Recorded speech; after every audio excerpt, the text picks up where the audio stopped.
સર્વ મુક્તોને પવિત્ર પોષ સુદ પુત્રદા એકાદશીના ભાવથી ભેટીને વડતાલ ધામથી જય શ્રી સ્વામિનારાયણ. વહાલા મુક્તો, પૂર્ણ પુરુષોત્તમ નારાયણે વચનામૃતમાં પણ એકાદશી કરવાનું કહ્યું છે.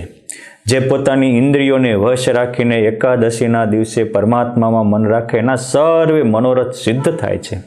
એમાં પણ ભવિષ્ય પુરાણમાં જ્યારે યુધિષ્ઠિર મહારાજા આ પુત્રદા એકાદશીનું વિશેષ મહિમા જાણવાનું શ્રી કૃષ્ણ ભગવાનને કહે છે, ત્યારે સ્વયં શ્રી કૃષ્ણ ભગવાન કહે છે કે હે યુધિષ્ઠિર રાજા, આ પુત્રદા એકાદશી એટલે ઉત્તમ પુત્રને પ્રાપ્ત કરનારી છે.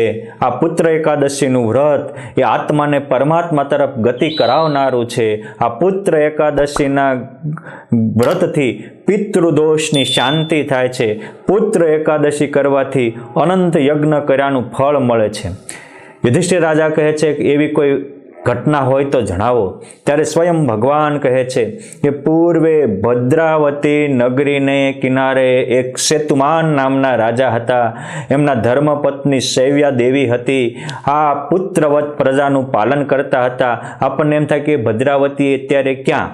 તો એ હાલ કર્ણાટક રાજ્યના શૈવલ્ય જિલ્લામાં આ ભદ્રાવતી નગરી હાલ પણ છે. એ નગરી તાલુકો છે. એના કિનારે તે ભદ્રા નામની નદી વહે છે.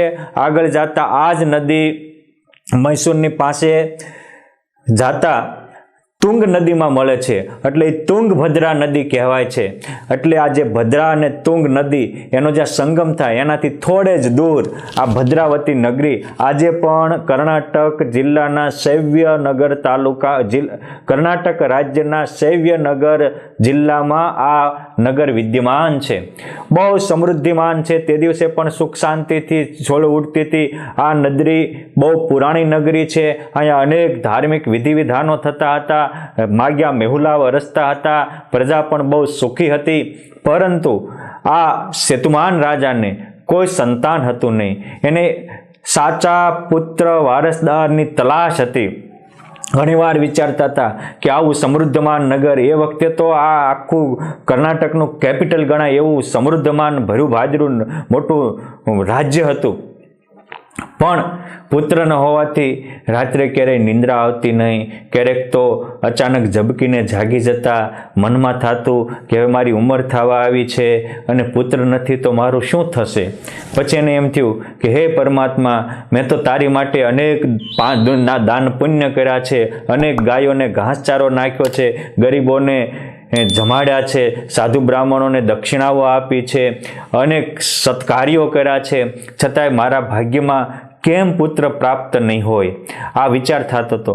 અને એક વસ્તુ યાદ રાખજો, આજે સંસ્કારે સંબંધી સર્વે મળ્યા એ જૂઠી માયાની ઝાર.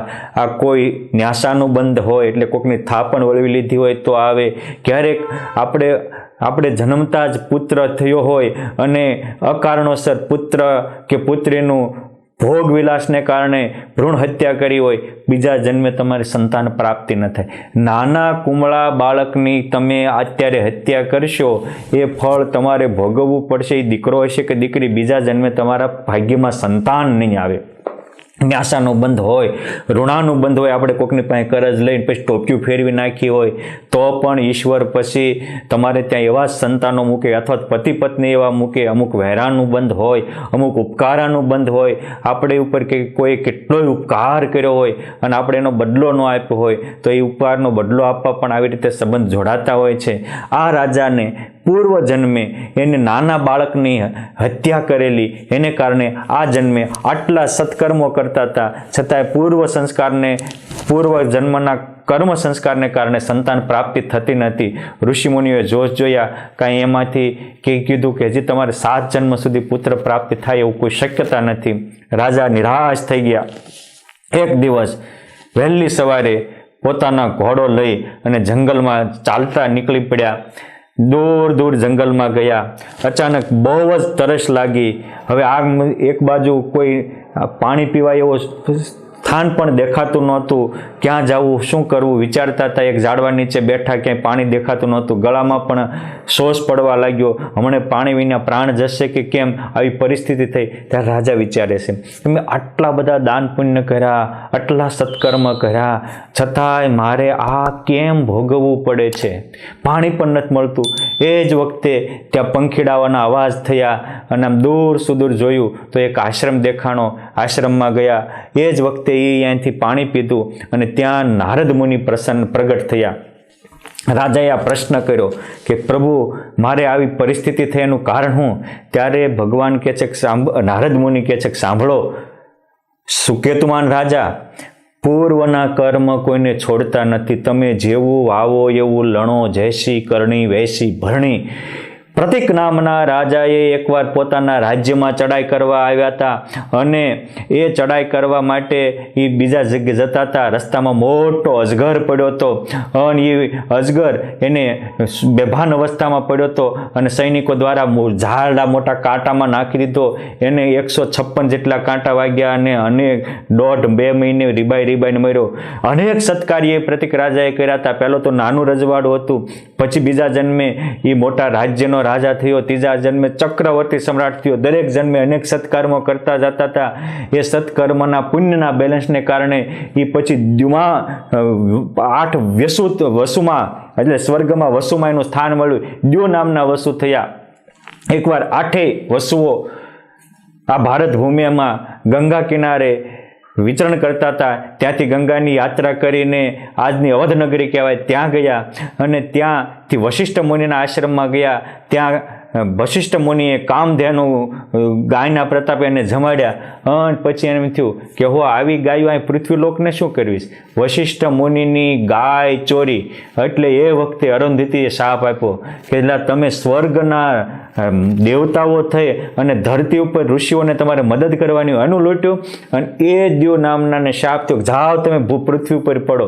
અને પછી તો બધા કર ગયા. ત્યારે 7 તો નિર્દોષ હતા, કેમ જે એક દ્યો નામના વસુએ એની પત્નીને રાજી કરવા માટે આ પાપ કર્યું હતું. એક વાત યાદ રાખજો, તમે કોઈને રાજી કરવા પાપ કરશો તો એ પાપના ભાગીદારી નહીં થાય, તમારે જ ભોગવવું પડશે. પછી નારદ મુનિ આ સુકેતુમાન રાજાને કહે છે કે એ દ્યો નામના રાજાએ બીજાને કીધું કે તમે નિર્દોષ છો એટલે તમે તો જન્મીને તરત વ્યા જશો. પણ આને એની પત્નીને રાજી કરવા માટે ગાયનું અપહરણ કર્યું છે.